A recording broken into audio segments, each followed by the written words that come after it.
বিদেশে গিয়ে উন্নত জীবনের স্বপ্ন দেখেন হাজারো তরুণ, আর সেই স্বপ্নকেই পুঁজি করে সক্রিয় রয়েছে আন্তর্জাতিক মানব পাচারকারী চক্র। ইতালি ও ইউরোপে অবৈধভাবে পাঠানোর প্রলোভন দেখিয়ে গ্রামের সহজ সরল মানুষের কাছ থেকে হাতিয়ে নেওয়া হচ্ছে লাখ লাখ টাকা।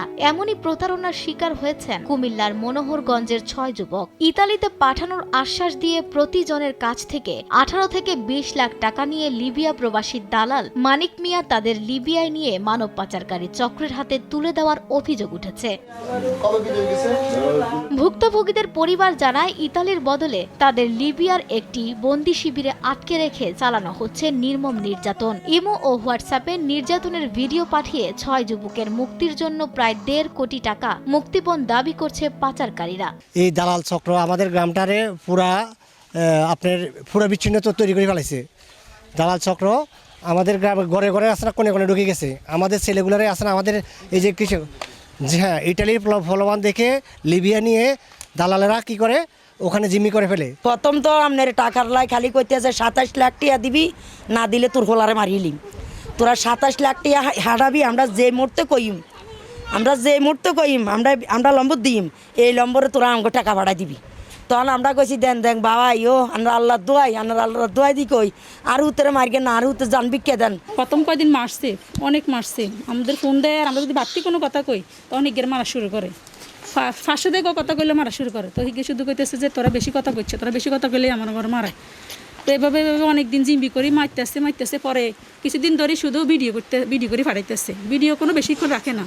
পরিবারগুলো স্বরাষ্ট্র মন্ত্রণালয় সহ সংশ্লিষ্ট দপ্তরে লিখিত অভিযোগ দিয়েছে। তাদের অভিযোগ, স্থানীয় দালাল ও সহযোগীরা আত্মগোপনে রয়েছেন, আর লিবিয়ায় থাকা মূল অভিযুক্ত মানিক মিয়াও পরিবারের সঙ্গে আর যোগাযোগ করছেন না। একজনের 4-5টা ছেলে বাচ্চা আছে, মেয়ে বাচ্চা আছে। এখন এদের উপায় এদের জিম্বাদারটা নিব কেডা? আমরা এর জন্য আমরা এদের মুক্তি চাই, আর দালালের আমরা বিচার চাই। যা বলছে তাই দিতে হবে। এখন আমরা কথা হয়েছে যে আমরা এত টাকা কই পাবো? আমরা এমনি অনেক ঋণ করে জায়গা বেচে জমি যা আছে আমগো আর্থিক অবস্থা যতটুকু অবস্থা তার থেকে অনেক লোন টোন নিয়ে আমরা ওনারে পাঠাইছি। 20 লাখ টাকার মতো ওনার খাওয়া খরচ নিয়ে পাঠাইছি।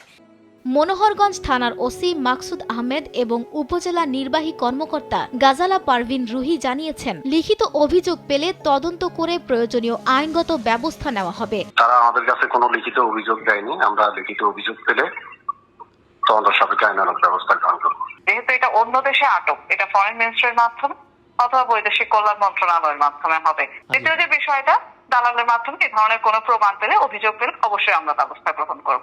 ইউরোপে যাওয়ার অনিয়মিত রুট হিসেবে লিবিয়াকে ব্যবহার করে মানব পাচারকারী চক্রের তৎপরতা বাড়ছে। এমন পরিস্থিতিতে কুমিল্লার ওই 6 যুবকের পরিবার এখন একটাই প্রার্থনা করছে, তাদের সন্তানরা যেন জীবিত দেশে ফিরে আসতে পারেন।